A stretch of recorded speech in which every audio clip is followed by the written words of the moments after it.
कथा भाई पतंग जी की। भाई पतंग जी गुरु अर्जुन देव जी के जमाने में हुए हैं। ये लाहौर के रहने वाले थे। भगत जनों, यह कथा भी झूठ और सच का नितारा करने वाली है। भाई पतंग जी वहाँ एक दुकान किया करते थे। दुकान करने के अलावा ये लोगों की इमानतें भी रखा करते थे। ये नेक विचार वाले इंसान थे। ये न तो किसी के साथ फालतू बोलते थे और न ही किसी का माल हजम करते थे, बल्कि जब भी वे अमृतसर आते थे तो अपनी नेक कमाई में से कुछ हिस्सा गुरु घर में दान दे कर जाते थे। ये सारे शहर के माने हुए परोपकारी थे। वहाँ का सूबेदार भी इन पर पूरा भरोसा करता था। हे भक्तजनों, इसकी पूरी कथा इस प्रकार है, सभी प्राणी ध्यान से सुने।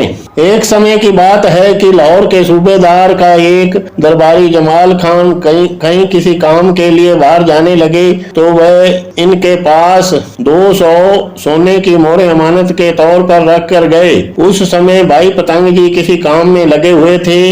वे अमानत वाली थैली में जहां वे अमानत रखा करते थे उसे उस जगह रखना भूल गए और न ही वह रकम उसने अपनी अमानत वाली कापी में जमा की। कुछ समय बाद जब जमाल खान वह रखी हुई अमानत की रकम भाई पतंग जी से लेने आए और उसने भाई पतंग जी से कहा, भाई जी, जो मैं 200 सोने की मोहरों की थैली आपके पास अमानत के तौर पर रखी थी, कृपा करके वह मुझे दे दें। तो उस समय भाई पतंग जी ने अमानत वाला खाता देखा।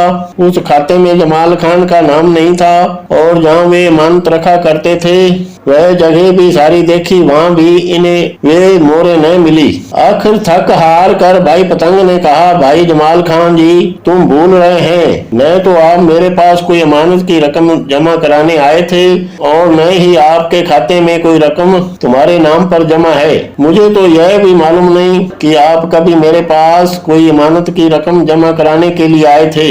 आप अच्छी तरह याद कर लें, यह भी हो सकता है कि अमानत वाली रकम आप किसी और के पास जमा करा कर गए हों।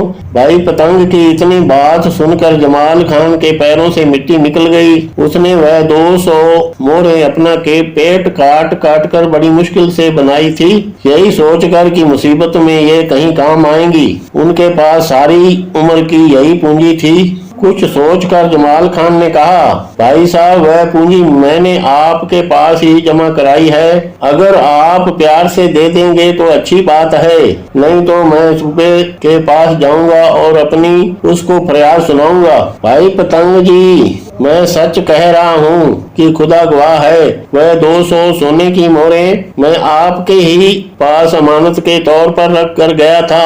आगे से भाई पतंग ने प्यार से कहा, भाई साहब, मेरे पास आपकी कोई अमानत नहीं आई है।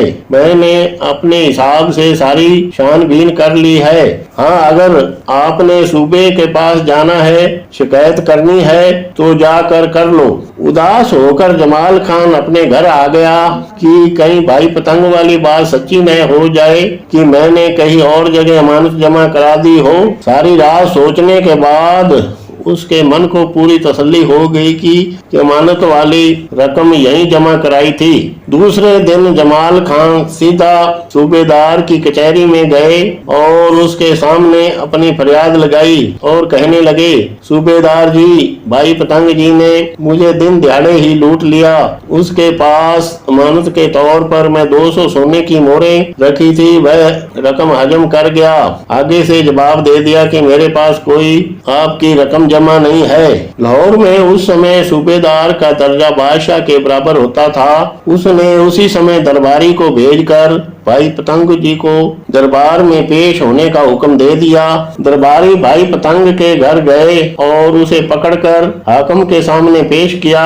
भाई पतंग को अपने गुरु पर पूरा भरोसा था। वह सूबेदार के दीवाने खास में हाजिर हो गए। उस समय वहाँ दरबार लगा हुआ था। सूबेदार ने भाई पतंग के पास आकर कहा, जमाल खान ने आप पर जो 200 सोने की मोहरें हड़पने का मुकदमा दायर किया है, क्या यह मुकदमा सच है? मैं तो तुम्हें खुदा का बंदा समझता था। जमाल खान को भी झूठा साबित नहीं कर सकता क्योंकि उसने अर्जी लगाई है। अब आप ही बताएं कि मैं किसे सच्चा और किसे झूठा कहूँ। इतनी बात सुनकर भाई पतंग जी कहने लगे, बादशाह सलामत, मैं तो आप ही हैरान हूँ कि अगर यह अमानत मुझे देकर गया था तो न तो वह रकम मेरे अमानत वाले खाते में जमा है और न ही जहाँ मैं अमानत वाली वस्तुएं रखता हूँ वहाँ कहीं मुझे रकम मिली है। हाँ, अगर बादशाह सलामत आप चाहें तो वे 200 सोने की मोहरें मैं अपने घर से इन्हें दे देता हूँ। आगे से बादशाह ने कहा, ऐसे झूठी माया मैं आपसे नहीं ले सकता, मैं किसी की आत्मा नहीं दुखाना चाहता।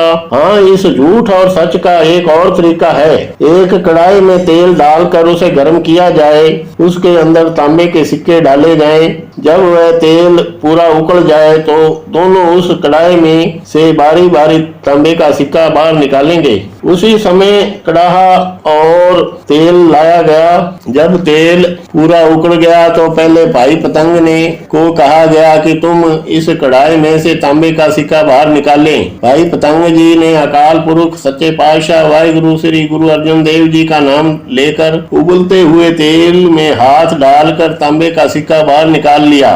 उसे तती हवा भी न लगी। वहाँ जितने भी दरबारी खड़े थे कहने लगे, भाई पतंग जी सच्चे हैं, नेक पुरुष हैं। भाई जी ने दोनों हाथ जोड़कर अपने गुरु जी का धन्यवाद किया। अब कढ़ाई में हाथ डालने की बारी जमाल खान की थी। जब वह तेल के अंदर हाथ डालकर तांबे का पैसा निकालने लगे तो वह कढ़ाई के अंदर से तांबे का पैसा न निकाल सके।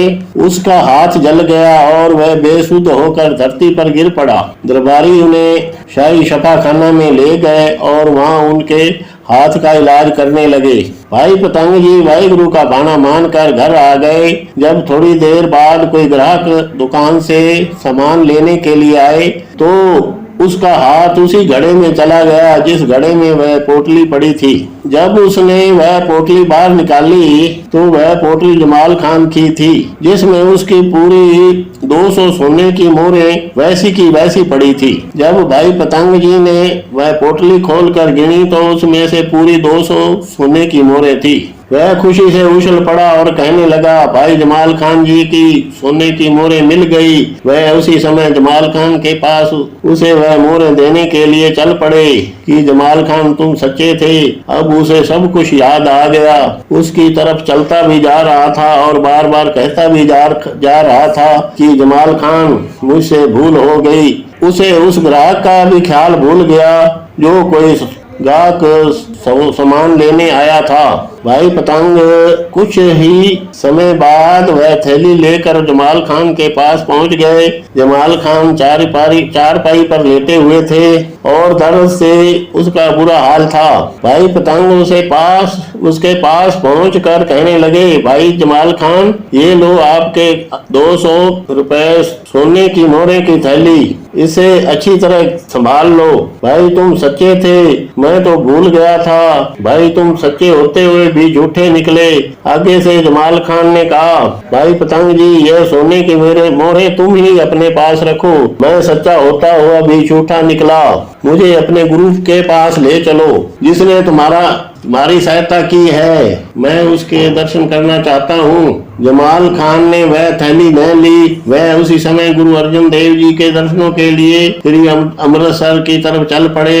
अंतर्यामी जान गए और जमाल खान को शांति बख्शी, उसका हाथ ठीक किया और उन्हें उपदेश दिया कि तेरा हाथ नहीं जलना था अगर तू वाहिगुरु का बाणा मान लेता। तूने भाई पतंग पर शक किया। अगर वाहिगुरु का बाणा मान कर घर की तरफ चला जाता तो तुझे धन भी मिल जाना था और तेरा हाथ भी नहीं जलना था। उसे याद नहीं आ रहा था। यह सोने की मोहरें अब वापस ले लो। गुरु जी के ये वचन सुनकर जमाल खान ने 200 सोने की मोहरों की थैली भाई पतंग जी से हाथ से पकड़ ली और उन मोहरों को गुरु जी के चरणों में रख कर मत्था टेक दिया। यह कथा जो भी प्राणी पढ़े या सुने, इस कथा से हमें यह शिक्षा मिलती है कि एक सच्चाई ही इस दुनिया में इंसान को पार कर सकती है। भाई पतंग जी सच्चे थे। उन्हें वे भूल गए थे कि कोई जमाल खान का नाम का व्यक्ति उन्हें कोई रकम देकर गया है। जमाल खां इसलिए सच्चा होते हुए भी झूठे पड़ गए कि उसके मन में था कि भाई पतंग जी झूठ बोल रहे हैं, उसने मेरी मोरों की पोटली हजम कर ली है। इसलिए हे प्राणी, सत्य के रास्ते पर चलो और अपने जीवन को परोपकारी बनाओ, जिससे आपके मरने के बाद भी तुम्हें दुनिया याद रखे। राम राम।